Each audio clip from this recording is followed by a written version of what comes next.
Bacolod City Mayor Albi Benitez, nalilink umano sa isang sikat na dering na aktres.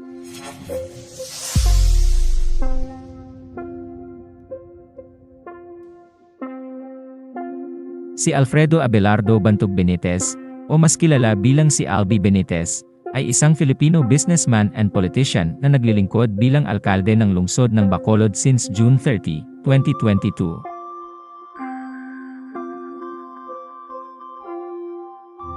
Bago ang kanyang pagka-alkalde, nagsilbi si Mayor Albi bilang Negros Occidental 3rd District Representative mula 2010 hanggang 2019.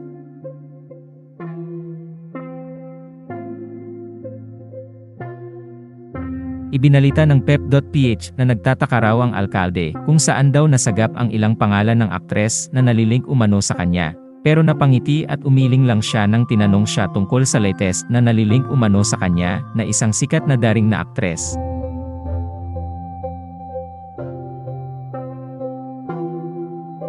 Ayon sa ulat ng PEP, may nakakita raw sa kanila sa airport na magkasamang umalis patungong Japan at last year lang daw sila namataan, sabi ng ilang nagtanong sa kanila.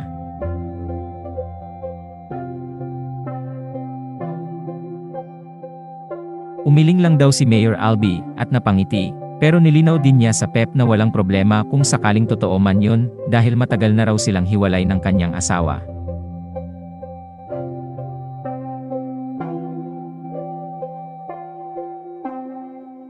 Tumango ang alkalde at bahagyang napangiti nang tanungin siya kung gaano nakatagal silang hiwalay ng kanyang asawa.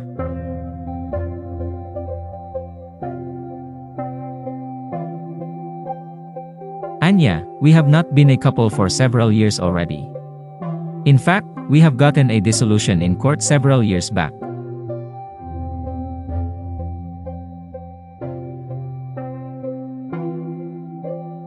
Ibinalita din ng PEP na may dalawa pa raw siyang pelikula na nakatingga at hindi pa raw alam kung ipalalabas pa ba ng Brightlight Productions.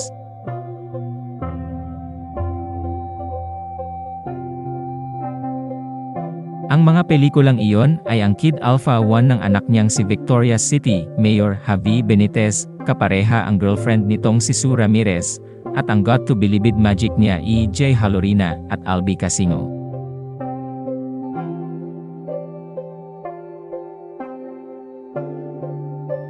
Salamat sa panonood. Huwag kalimutang mag-subscribe sa aming YouTube channel, i-like ang video na ito, at i-turn on ang notification bell.